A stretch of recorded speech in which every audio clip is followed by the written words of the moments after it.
everyone, I'm the Broken Meeple. Win or lose, I'm going to be honest with you. And today we're bringing back an old little favourite of mine. It doesn't turn up in my top 50 games, but it's certainly a top 100 for me, I think, at this point, which is Meadow. This one has grown on me over time. It started off at about a 7 out of 10, then it progressed up to sort of 8-ish region. You know, it's a solid, nice comfort food game. It looks gorgeous, it's well produced, and over time it has gotten better for me, but there are some limitations. The first expansion, Downstream, was a bit of a letdown overall. I mean, it looks gorgeous, and I like the premise, but it wasn't executed that well. It became a massive table hog on top of what it already is a table hog, but also it ended up extending the length of the game as well as making it more complicated beyond what it should be, which is a nice simple affair. So as much as Downstream is nice and I still have it, it's not one that gets used on a regular basis. So I decide, you know, I don't really use it much anymore. So I was a little bit hesitant grabbing the adventure book, which is the second expansion, and essentially what this is it's a 6 modular system that replaces the campfire board. So the campfire board was normally where you went to take certain actions, and it allowed you to like do not only the bottom actions of those tiles that you had, but also it allowed you to do specific like goals that were on there. Well, this module basically replaces that board in one of 6 different ways using an adventure book. And thankfully there's no actual campaign in this. I mean, yes, you can play all 6 of them in a row to get points, but there's no story bolted on here. But the idea is that that campfire board is now replaced with something else that kind of tweaks up the gameplay. Both playable solo and playable in multiplayer. The only thing to bear in mind, though, is that this is not compatible with Downstream. Nope, Downstream does not work with this, and that was another reason why I was a little bit hesitant to grab this one. But with Kiender sadly on the way out, I decided that it was time to, you know, grab something at the last minute, and I figured, you know what, the Meadow adventure book would be a good one to go for. So I have had a chance to play through all of these scenarios now, both solo and for the most part in multiplayer, and I'm basically going to give you a quick overview of how each one works and my verdict in terms of how I would rate each one. We're going to start off with my worst and go up to my best. Well, we're waiting. So just quickly how this kind of works, you have a rulebook that would explain all the different modules in turn. You've got a compass dial which works with one particular module, and you essentially build up 6 tuck boxes which will have the various components for the different modules in here. You'll punch them all out and then put them in the tuck box that you assemble yourself, and they can be a little bit on the loose side at times, but for the most part they will do the job while they're in the box. And this is your book that holds the different modules. So each one has its own separate page, and this is a pretty solid, you know, book. It's not paper or anything. And the idea is that you'll have the different modules that you can use on here, upgraded with parts from here, of course. And at the bottom, you'll have these little kind of notches that you put into the bottom of the book, which basically, determined by player count, are where you slot your action tiles in order to do stuff. So it all, you know, works very well, and you can play it in sequence or just choose one that you want to play. Little bread and butterflies kiss the tulip. So starting off with my least favorite, and this one has a bit of a caveat to it. The one in the book is how I'm rating this. However, my version of the game, and I don't know if everybody's version comes with this, comes with an alternate map to use for it. And if you use the alternate map, it does jump up a notch. You know, it is a little bit better and might be my 5th favorite out of the 6. But in its book form, it's my 6th favorite, and that is the Caves. This is the last one in the box, funny enough. And this Caves one, basically, put simply, is you have a set collection mechanic and a little track moving mechanic. You do get a lot more cards that you can play with, which is pretty cool. So you got more cards that you can have as a separate pile that you can grab as part of the game. And I know one of these is a spider, so I'm being very careful not to find that particular one. But mainly what you have is a bunch of these pieces that will go on this track here. And basically these tracks will combine with the gold tiles that you have in the original game. And basically if you end up getting like a match on the gold tiles, so you've got both of the symbols, you grab the respective cave painting, and you have to get each one unique. And every time you get a painting, you move along this cave track. That's basically all it is. And for the 6th module, I was expecting something a little bit more like sort of interesting in that sense, but the track is also pretty meh, really. I mean, this is what I mean about this one. This track is a lot better. The one that's printed on a postcard. But, you know, I don't want to have to keep sort of putting a postcard on the thing and having you traverse along them. But it is a much better track when you use this particular one. But the problem with the track as it is normally is that it's, well, just a boring track. I mean, you know, you get a couple of little bonuses, and then you've got 3 points if you get that far, and then you've got a choice of 2 places to go, but in every single time you would probably go up because it gets you more points. Yes, you get an extra north card if you go down, but then you might not be able to play that card. It might still be the same amount of points. So it's like, well, why not I just go up to the 6th part then? It's just... By all accounts, it doesn't make sense. Now, you do get to mess around with some of these new cards, which is quite cool. So, you know, there's a few extra little, like, souvenir cards and location cards and, you know, like, hiking cards and things that you can grab. So, that's all well and good, but... I don't know, for the extra rules that you've got and for that track to be so mediocre, this would probably be my least favourite out of the lot and probably a 5 out of 10 module. That being said, it probably bumps up to a 6 out of 10 if you play with this postcard map. But yeah, this one is not one that I'll likely be bringing out too often. Lies made baby Jesus cry. My 5th favourite here is, it's a nice simple one to use. Unfortunately, it's just not executed that well, and that is the windmills. This is number 3 in the book. And it's a shame because I love the fact that you get components where these windmill things actually magnetize to the book and have these little spokes in that you pull off in order to do the specific actions. So there's normally 4 of these in here and you spin it round as you go through. I mean, cool, blimey, the production quality in this game is fantastic. I can't stress that enough. But unfortunately, the premise is better than its execution, because what you end up doing is essentially having these trail tokens beneath you. So these trail tokens, you'll have a start one, where you start the trail, you'll have a finish one, and then you'll have 3 of them in between. And basically, these contain symbols for the different cards. So normally when you've got them on gold tiles, this time you've got them on these little tokens here.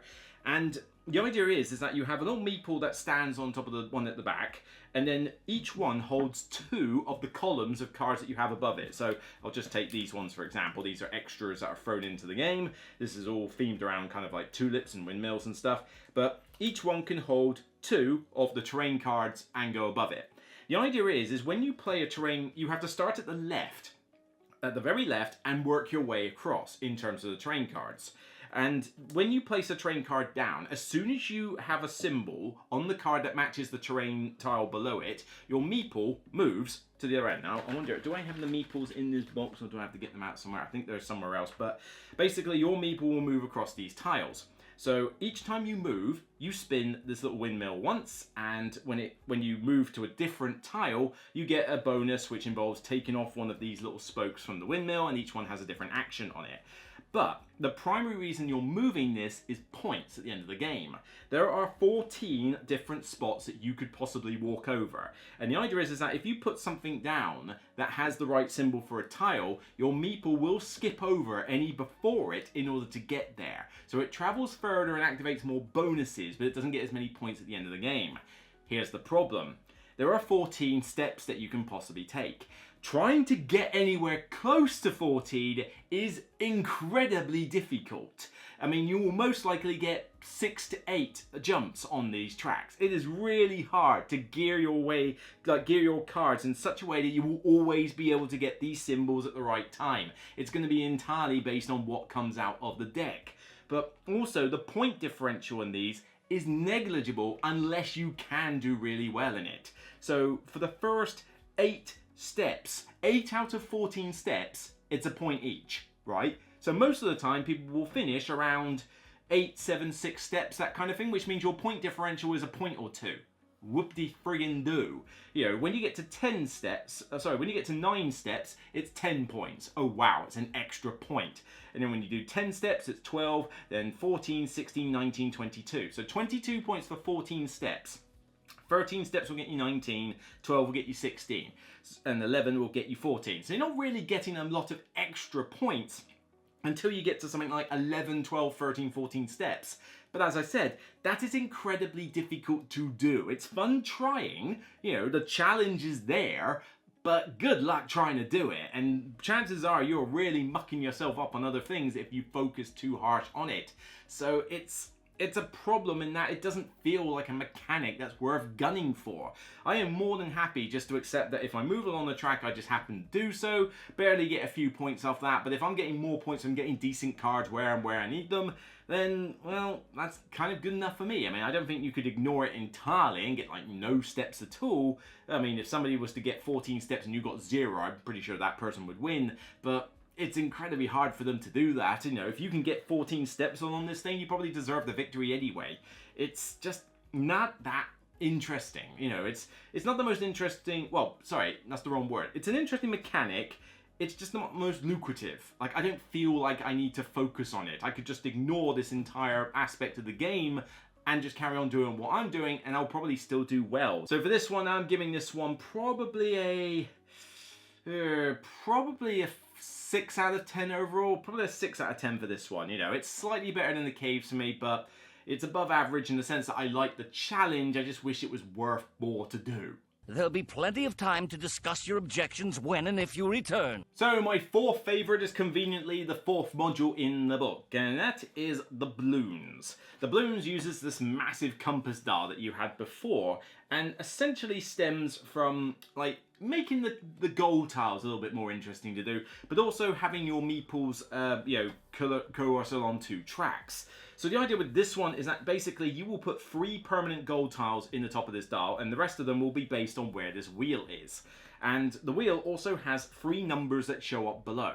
The idea is that if you have a meeple that starts on the first of these balloon tracks, and they basically go up these little banners, and there's 2 tracks. You start on the first, and at any point during the game, you can stop over by jumping onto the next one and moving up that. You can't go backwards.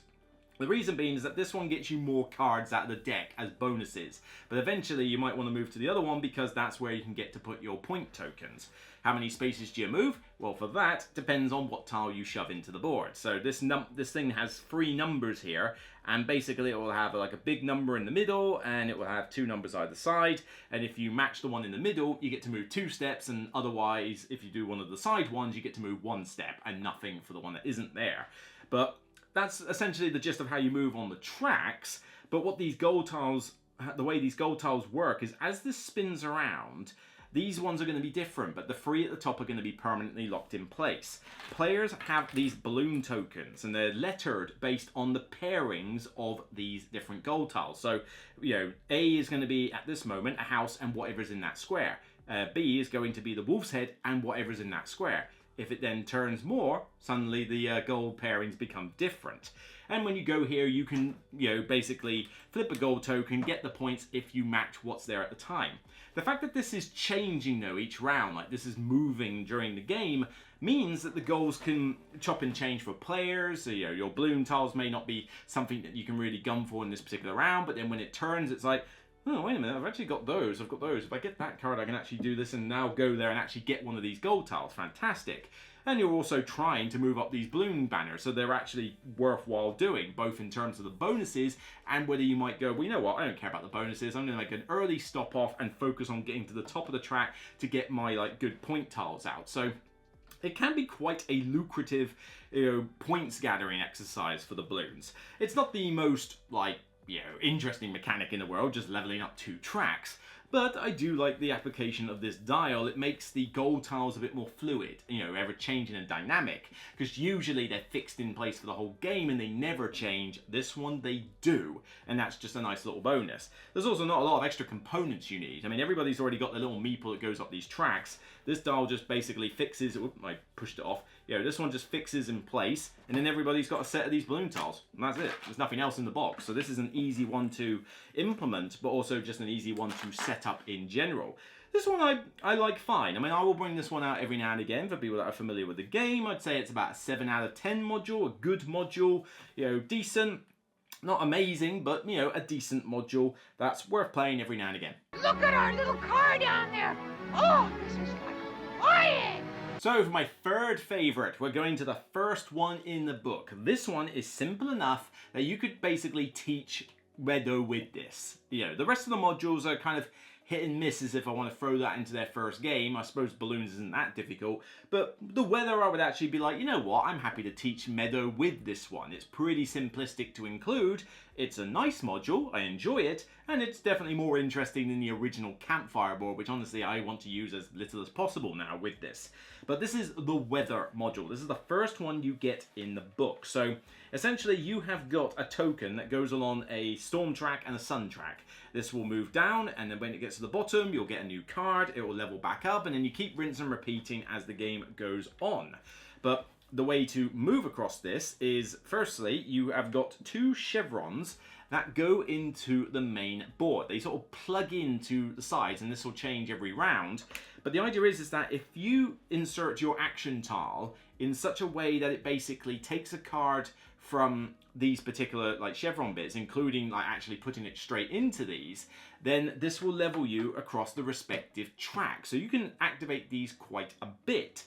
Also, you have pairing of gold tiles, and some of these cards are based on new cards that you get in this module. And if you meet the pairing of the golds, you put a point token down, and the highest one gets there first. You know, again, pretty similar to how the original campfire board worked, but just a bit more interesting and utilizing a new type of card.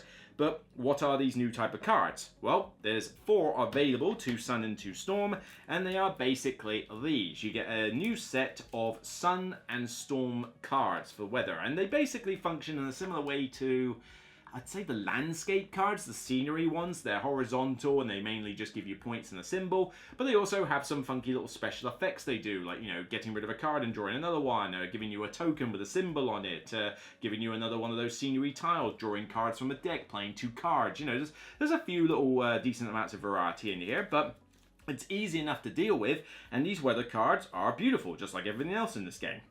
Not to say that the other modules don't have beautiful cards as well. I mean, the windmill one, whoo, yeah. Those tulip ones, those windmill ones, I want those on my wall. But these weather ones are very nice. The storm ones and the sun ones. You know, these have been painted exceptionally well, and they just add a nice bit of color, and they basically go on top of your landscape scenery ones, and they're my favorite cards to get in the game. So I get a tile, get the landscape card, get a souvenir, and a weather card to go on top of it, and I have this complete scenery picture of like this lovely little river with a suitcase with a pen, I don't know, a nutcracker doll in it or something, on a particularly nice rainbow day. You know, so it's a pretty nice little comfortable module in it. It looks beautiful and fits with that theme of Meadow, you know, more so than I would say the other modules in this game. You know, you're going off, you know, and looking at stuff in nice scenery. Well, the weather is going to have an impact on that, isn't it? You know, how many times have you gone out for a hike on specific types of weather, and it's like, oh, when I went out on a hot sunny day, that was different to when I went out on a fairly sort of a humid day with a rainbow in the distance, very different to when you went out on a stormy front. So, you know, there are, you know, good thematic little touches here and there. But yeah, it's a very easy module to implement, but it's just a nice, pleasant one. Like, I would throw this into the game with a new teach. You know, you might argue the balloons module is maybe a little bit easier to like teach, but the balloons module has the ever-changing goals, and new players can trip up on that. Whereas this one is pretty straightforward. You basically just tell people to aim for the cards that these 2 chevron things are pointing at. Well, that's it. It's pretty easy. And if you don't want to care too much about the tracks, well, you just don't go to those cards. What does it matter? It's not the end of the world. But you can happily focus on these tracks and get some nice stuff out of the bargain. So it's a nice little extra that doesn't like overcomplicate the game and doesn't become too domineering. It's just nice, pleasant. I'd give this one probably I'd say a 7 out of 10 as well, but it's a high 7 out of 10. It's definitely one I prefer a decent amount to the 4th one, the balloons one. You know, perhaps it takes a little bit of time to move on these tracks. You know, maybe I would have liked it if maybe the track was a little bit smaller on each side. And it's, as I say, it's not the most impactful module in the world. You know, these give a nice amount of points and some cool abilities, but it's just nice, pleasant, and simple. Like, I would happily play this over the original game with the campfire board and just use the first module. So it's probably going to get the most use out of all these modules. But yeah, it's a nice 7 out of 10. It's a good module. Play it solo if you want a bit of comfort food. Play it multiplayer if you're teaching new players. Trust us with your weather. Now we get on to my second favorite, and easily I would say the most complicated one rules-wise out of the lot. This is module 5, the observation tower. I looked at this and I nearly had a heart attack. So I thought, what on earth are all these spaces? What is this massive diagram here? It's like, what am I supposed to do here? And then you punch out all the pieces, and there's like little tower tokens, there's these little horizontal bits, new action tiles, more cards. I thought, what on earth? Oh, blimey, this is going to be like the one that never gets played. Granted, this is probably one I would suggest you play with people who know the game. You know, they don't have to be played with expert players, but you should be familiar with the basic mechanics before I would throw anybody into this one.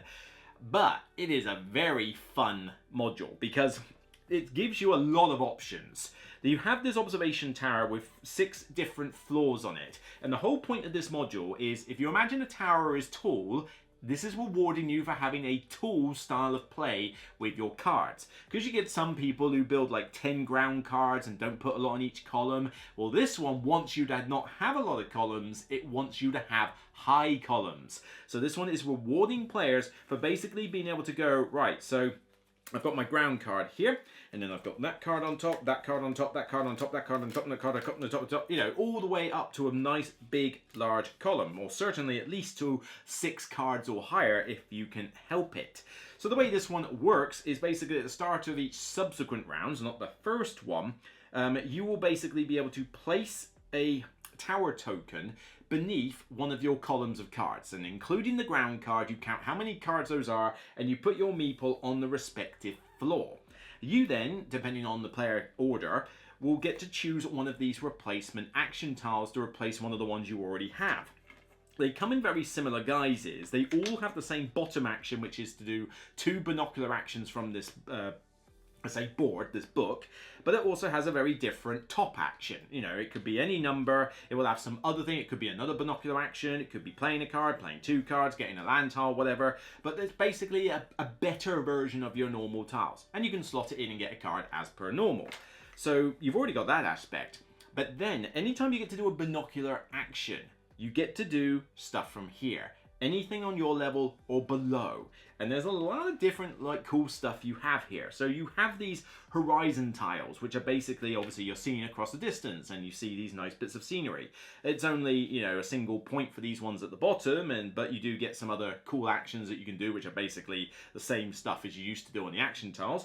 But then as you go up, these horizon tiles might give you another symbol. You know, it gives you a worm on that one. And go to the very top floor, you can get the 5-point one. Lucrative in points, but also gives you 2 symbols. You know, so that can be useful as well. But you've also got the gold tiles as normal. So there's basically, if I take the horizon tiles off, you'll have 3 separate floors where there are gold tiles. So much like in the original Campfire game, if you meet the gold token, you can put your points token down. So that is familiar to anybody with Meadow. But then you also have 2 bits where you can pick up hike cards. So this one comes with its own set of cards as well.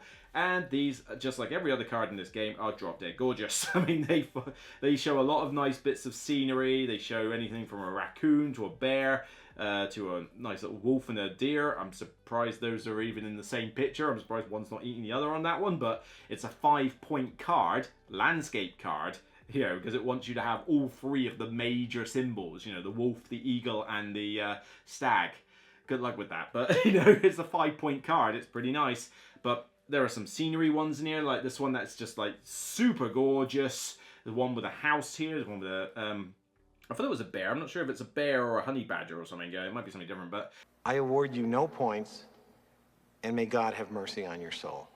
Okay, a simple wrong would have done just fine, but... So in terms of the fun factor, I mean, this one is definitely, I think, the most fun out of all the modules.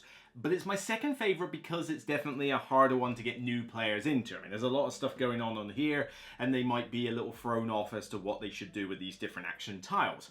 But I think if you've played the game once or twice, this one will be a great module to use. It's definitely, I think, probably, like I say, in terms of mechanics, the most fun. But I would give the edge to my number 1 in terms of my favourite module because it's a very easy one to bring out setup wise. This one's got a bit more to it. You got to get your gold tiles on here, you got the horizon tiles. The game goes on a bit longer than a normal game would because you have the extra bit of selecting an action tile and sorting out which column you're going to put your tower tile on, so that you have to, you know, figure out what you're doing there. It can cause a bit more AP for players because you're obviously now keen to build tall columns, so people are very choosy as to what cards they have. You know, there's little nuances there, but they're quite minor. They are minor nuances. This is still a really good, fun module that I would definitely, I think, give... Ooh, I mean, is it 9 out of 10 worthy? It's... I mean, this one is very close to the number 2 in that. I think I am going to bump this one up to a 9.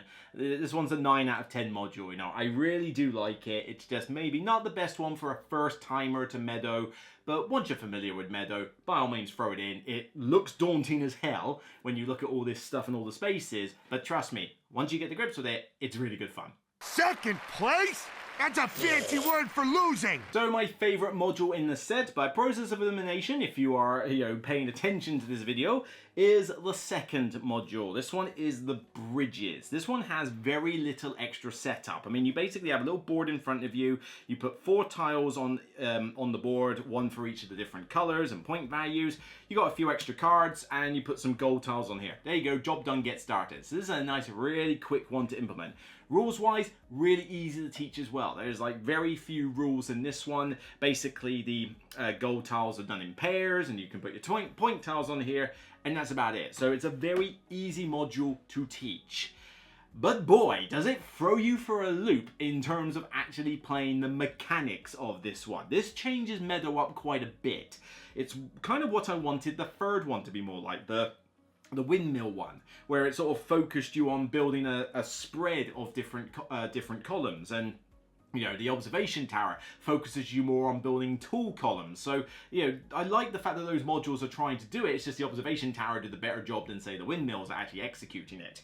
The bridges, though, your brain is gonna melt. What this one basically does is emphasizes a left and right spatial awareness mechanic in this game. So you have this board, and there are symbols on the left and right side of this little river. And what happens now is, I'm just going to use the extra cards you get in this module, which you can pick up as you do bonuses or whatever. Again, nice cute little pictures. But what happens is now you can play your cards on the left or the right of this. Okay, so what's the point? The point is, firstly, you have symbols on the left and right here, where it wants you to get a symbol on the left-hand side and a symbol on the right-hand side in order to flip them over and get points. Flip as many as you can, and when you flip more, you get like a bonus card for your second one, so there's a nice cool thing there. But also, the gold tiles on here have one of the main sort of 3 sort of far away like symbols, the eagle, the stag, and the wolf in the middle, but then there are 2 randomly selected gold tiles beneath, and again, they're separated by bridges. So depending which pair you go for will dictate which one needs to be on the left of your board and which one needs to be on the right. And that doesn't sound like much, but when you play the game and you try to get your head around where the hell you're trying to put your symbols, your brain will melt. This is if you want to play Meadow in non-comfort food mode, okay? Because you'll have constant times where it's like, oh, I've got the card here with the wolf on it. Yes, sweet, I can put it down, but I need to put it... but wait a minute, I've got the flower here on the right, which means this needs to go on the left. But the place where I can put it is on the freaking right. How do I get something on the right now? Let's play this one. It's like, well, okay, maybe I'll put this one on the right-hand side then. But that means I need to grab a mushroom. I don't have a mushroom. Is there another mushroom? And you can get so worked up trying to get everything on the right side. But it means that it really does up your game in terms of playing well. I mean, if you want to ignore the gold tiles entirely, do it. If you want to ignore these, then do it. But you are giving up a decent amount of points. I mean, you've got your 2, 3, and 4 point token on here as per normal. Well, with these, you've got 1, 2, 3, and 4 point tiles to flip over, and you can do them in any order. So you are giving up 10 points worth there, and potentially another, what, like 2, 5, 9 points there or something. So, yeah, anywhere between like 18, 20 points is basically, up for grabs there, and you don't want to just ignore it. So you are trying. But man, the amount of frustration that you get thinking, I need the symbol on that side, but that, why can't this be the other way around? Why can't I twist it? And it does mean that you've got to be really picky about the cards. Certainly people will get in your way and mess you over a bit more in this one because you're so desperate to get something on the left and the one card you need gets nicked or blocked or something. So you've got to be a little bit more choosy. But man, it really does up your game and adds a decent amount of depth for what is a very simple setup and rules teach, which is why I give it the slight edge over Observation Tower. But, that being said, new players can struggle with this one a little bit as well. I mean, you're already trying to get them used to Meadow, and then you throw in this one that requires you to think about your left and your right as well. That's almost a little bit sadistic. Honestly, if you're going to teach somebody this brand new players, you play the weather module and that's it. You stick with weather, that'll be your perfect first game. But this one, for those who know how to play Meadow and want a bit more of a challenge, this one is definitely my favorite of that bunch. This one is a 9 out of 10, similar to the observation tower. Both of them could flip anytime. I mean, much like my bottom two could flip every now and again, the top two could also flip every now and again. I love both the observation tower and the bridges. Both are sweet. I'm giving a slight edge to this one though, the 9 out of 10 module. There are dusty daffodils on the hillside. So there you have it, a well-produced, cool addition to Meadow. I wish it was more compatible with downstream. That is a bit of a annoyance because now downstream is pretty much relegated to never getting played anymore, which is a shame because I've got the box cover on my expansion wall there, that beautiful picture of the otter, which I'd really love to have a picture on my wall of that. It's so nice. I love otters, they're so cute. But you know, the expansion just is too much of a table hog, too much length. I mean, how can you build them an expansion and add to the length of the game without mitigating that? That is design of games 101. If you're gonna make a game more complicated, you've got to balance the length out and not make it longer. That's how you should. Everybody should know this. But sad to say, this one is not compatible. So if you have this one and you really like it, you might as well not bother buying downstream, or if you already have downstream like I do, separate all the components out and just never look at it again. It's a shame, but I think that's kind of the way with this one. I do like this one. It is a solid module expansion. Overall, I mean, there's a couple of modules that I don't think work that well. You know, 2 of them I gave 5 out of 10s, but then you go to a 7, an 8, and 2 9s. So overall, there is more good than bad in this, and you know, I think that, you know, I'll just be basically playing the top 3 modules in my list as many times as I can. So the weather will get played a lot, and then if I have people who are familiar with the game, I'm going to play the observation tower and the bridges more often. Occasionally, you know, I won't lose sleep if we play the other 3 modules, but I just won't necessarily play them as often unless we're doing a 6 game run through. But whatever, you've got some additional ways to get points in each scenario. It's nice, but you gotta find people to commit to 6 games of Meadow, which is pretty hard to do in the first place. It is phenomenally well produced. I mean, this is a strong book. You've got magnetized pieces, 6 tuck boxes, you know, all these different things in here. You're gonna need the second box for storage. You're not gonna get it all in one box anymore, so you're just gonna have to accept that. But overall, it's a very good expansion. I'm giving it an 8 out of 10 overall. It's not quite distinction level, you know, so I would have definitely given it a distinction level if this was more compatible with downstream and if more of the modules were great. You know, we got a couple of pretty good ones, a couple of great ones, and a couple of meh, not great ones. So if we didn't have those 2, I think I would have bumped this one up to a 9. It would have been pretty good. But, you know, 8 out of 10 is still great. It is not essential. You can happily enjoy Meadow with the basic campfire board. It's totally fine. If you love downstream, you know, if you don't mind the extra length and the extra sort of table hogginess of downstream, then by all means play downstream. You don't have to get this one. It's not going to be compatible anyway, so pick your poison. But if you're a solo gamer and you want to get a bit more out of your Meadow experience, you know, all the modules change up the solo mode a little bit. But if you just want to add a little bit of variety to your Meadow games and downstream is not in your collection, or if like me you've kind of relegated it, then by all means grab this. It's a solid one. I wonder if they'll do any more in the future, like maybe they'll do another book with 6 modules in. That'd be pretty sweet, you know, Adventure Book 2. I don't know, you could do something like that.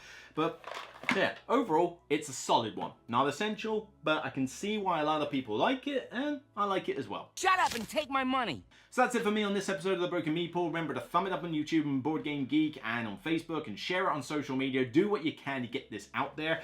And for those of you in the comments, I want to see your ranking of this. So first off, do you like Meadow in general? And what are your opinions on downstream? That'd be pretty cool. But if you have got the adventure book already, I'd be very interested to see your ranking of the 6 modules. So you've seen mine. So we've got my top, you know, my 6th ranked system of the modules there. I want to see yours in the comments. That'd be pretty cool. We can compare and contrast. Maybe there'll be a correlation of like, yeah, we all agree this one's the best or this one's not particularly good. Or maybe we're going to differ, and I'd love to know your reasons why. Until next time, remember, it's only a game, and I'll see you on the next Broken Meeple video. Take care.